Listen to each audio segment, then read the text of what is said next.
Welcome to the Leading Complexity video podcast. This is where we explore the art of leading organization in today's complex, hyper-competitive landscape. In each episode, we will explore cutting-edge strategies with some of the foremost thinkers in leadership. Join us and discover how to make your organization thrive and lead in a constantly evolving world. My name is Tomas Björkholm, and with me today I have Göthe. In our second episode, we will listen to a mind-blowing conversation with Peter Block, an author and speaker in the areas of organization development, leadership, and community building. Well, Mika, you have followed Peter for a long time. Can you tell us a little bit about who he is? Yeah, so Peter Block is one of the main inspirations for me when it comes to consulting, organization development, and leadership development. I had numerous books from him. The old ones I have on paper. Flawless Consulting is, of course, the consultant's Bible. He says that you can do flawless consulting if you work with responsibility and accountability and clarity.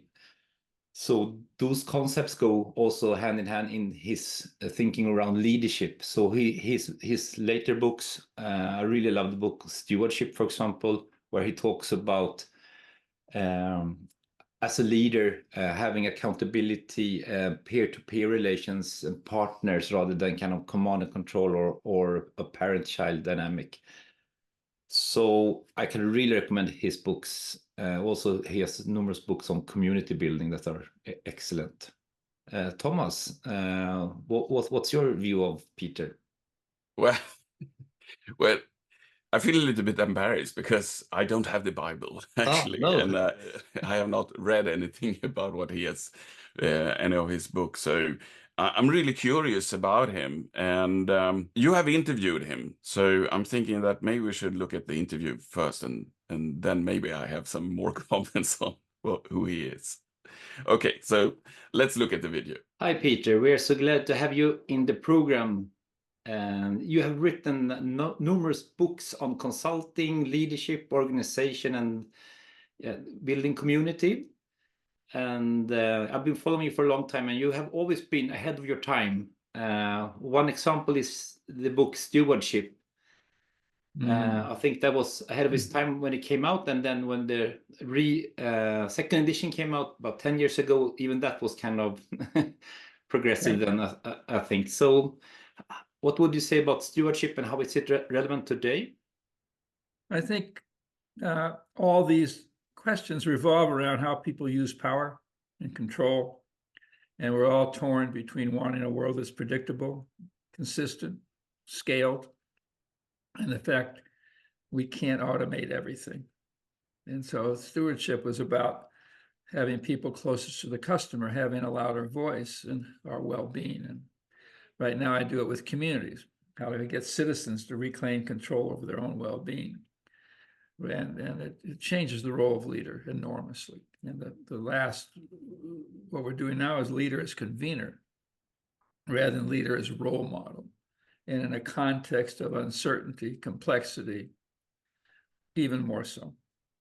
Yes, yes. Could you expand a bit on the concept of leader as a convener? What do you mean by that, and what's kind of the benefits to leaders today? It's where you put your attention.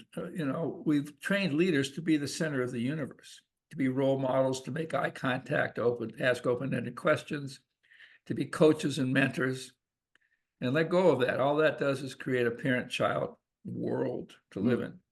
And it's bad enough because employees want a parent. They want a good parent. They want to know what their future is like. So take that, let go of that. Be a good human being, but get employees or citizens to be with each other in a different way. And to convene is to engage and say, the reason we're here is for you, employees, to be with each other and get connected to each other, learn to trust each other, make a difference with each other.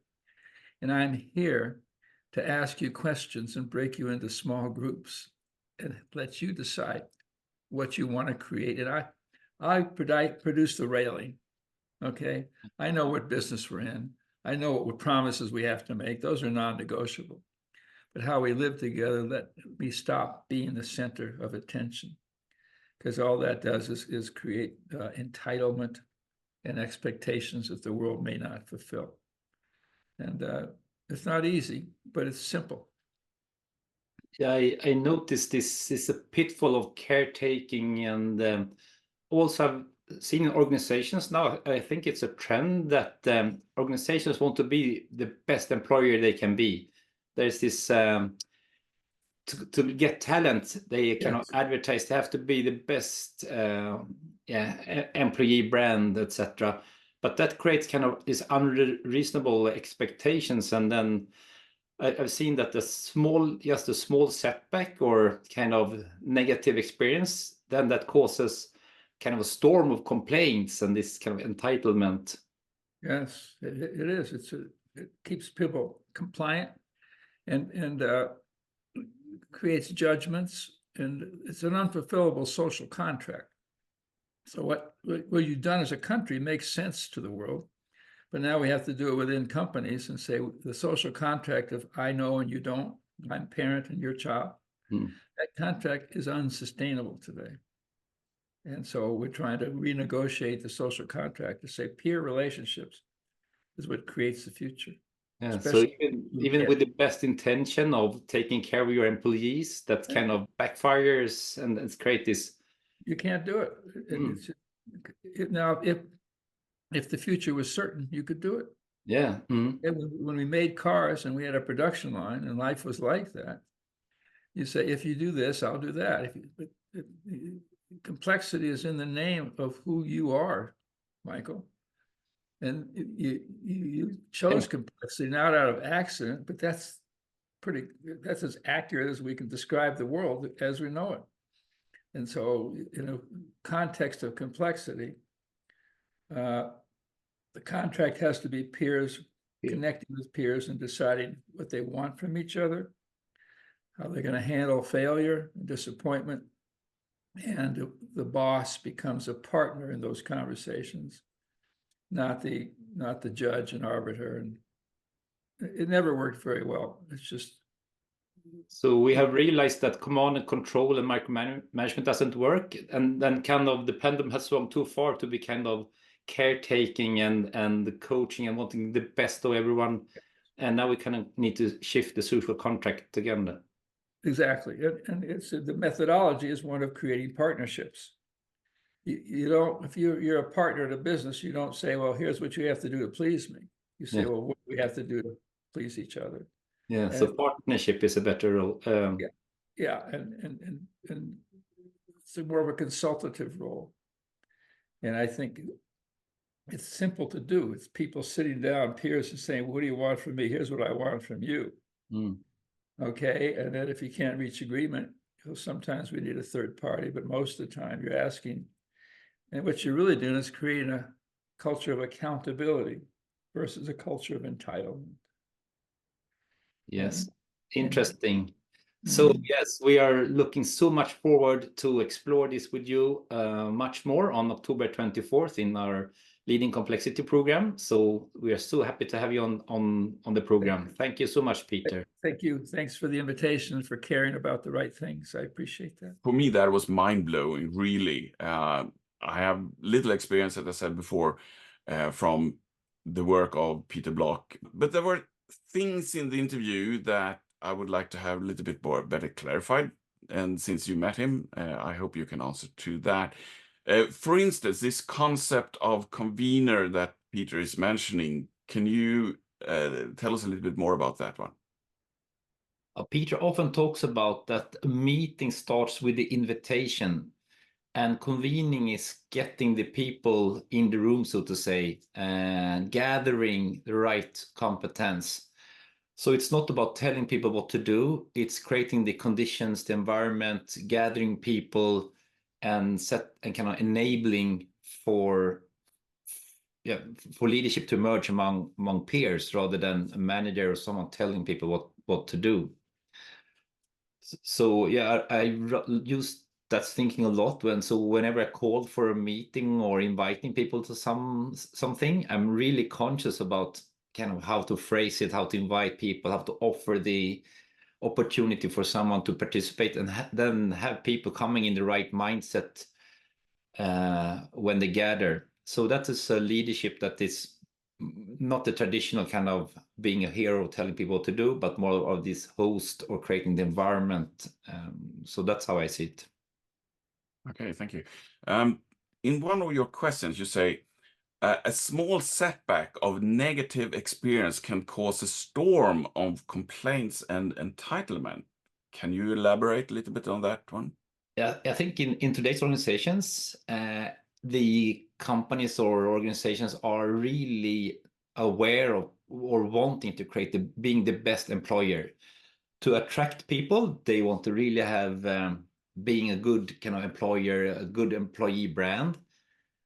And that is kind of a pitfall with this, because it can create this dynamic where you want to take care of your employees. So you want to kind of protect them. They should be have all these benefits. They should have nice working environment, nice office. They should have a lot of freedom to go work from wherever, etc. And I've seen that as soon as there's a small kind of negative thing happening in the office, or setback, or someone decides something, then there's a storm of complaints, and then they are like spoiled children. It's like going to when if you have children and they don't get what they want, they have a tantrum, right? Yeah. And it's so strange that the best employers that have the best intention for their employees, I've seen this kind of dynamic happening, that people act like spoiled children. Okay, great. So Peter is also mentioning this idea that leader is a role model. What does Peter mean with leader as a role model? Yeah, so I think that then, rather than trying to take care of your employees, and then that you're kind of the best manager you can be, etc., being a role model, that you're put up on a pedestal, that this is how you should be as a good leader. You should look the employees in their eyes. You should behave in this way. It's all of this focus on the leader, which also kind of emphasizes this parent-child dynamic. So letting go of that kind of and being more of a partner, a facilitator for conversations, setting a direction and kind of constraints, but then not being that the kind of role model, the perfect leader. So it becomes a lot of focus on the leader rather than on leadership and seeing everyone as a leader. So what's your, now that you've learned more, Thomas, what's your kind of highlights or key takeaways? Well, I really like when Peter talking about that the leaders are producing the railings, and they have the business understanding or the domain understanding, and also what promises your organization have. And he also stresses that this is non-negotiable, and it tells me that convenient leadership, yes, as well as agile leadership, is a very active role, and it's far from the passive and let go role that a lot of people believe. Do you have any highlights? Well, I think maybe going back to this convening again, that it's so important to create environment, focusing on the setting, framing the situation, inviting people for participation. And he talks about creating this real engagement, and and this partner kind of dynamic. And also that kind of the traditional management it's so easy to, with the best intention, to kind of fall in the pitfall of caretaking. So he talks a lot about creating accountability. In one way, he's kind of have this with soft toning of being it sounds like a soft leader, but actually it's this kind of tough love, I think, with having super clear kind of non-negotiable working with constraints that what's not okay, and so on, and having this peer-to-peer or partner kind of leadership. I really like when he says this, when he puts a leader on a pedestal and said, let go of that. We don't have this parent-child relationship, and more into the partnership model. And I see that kind of like the manager and the workers, they are two parts of a partnership, and they are kind of doing different things. And in that relationship, they have to be clear about, okay, I do my part, you do your part. It's not like parent-child or leader-worker relationship. It's rather that we are all on the same level, but we do different parts. And in that relationship, I feel that, as Peter is mentioning, it's very important to have this conversation about, okay, to be able to do my part, I need to have this from you. And what do you need from me to be able to do your part in our relationship? Yeah, so I think in his book he gives examples of managers that, employees who ask for the managers, so like if there's a change. So yeah, tell me what's going on, why is happening, what's the next step? Can I feel safe in my positions? Can I feel safe in my role, in my work, etc.? And it's complex. The manager doesn't know either, and has often no control over what kind of these larger changes or things going on. So it's easy to say that you want to take care of the employees and make them feel safe or kind of protect them, rather than also kind of saying, I wish I'd know too, and be transparent and open and treating others as an adult. It's interesting because we have been talking about the coaching leadership for quite a long time, and now Peter is saying, let go of that. I think that's really interesting. But I think also the coaching skills and facilitation skills that can be used as leader, as a convener. Can you convene people? You use facilitation coaching skills, but not the kind of caretaking aspect of it. Especially on the way of transforming the relationship. So if you have a relationship where you have this manager-worker or leader-worker relationship, then it makes sense to use the coaching skills to help the worker to come to this partnership relationship instead. So definitely, I think it's a very good skill to have. It's always nice to have another tool in your toolbox. Yes, great. Okay, so to conclude, so stop being a parent at work, focus on leadership rather than the leader. Absolutely. And if you are intrigued as we are and want to learn more, then we have Peter Block joining the Leading Complexity program, and he is teaching a masterclass, Leader as Convener, on October 24th. So go to leadingcomplexity.com and get your tickets there to meet Peter in person or in live at least, and be able to kind of explore this further with him. So thanks for listening, everyone, and see you soon again. Thank you.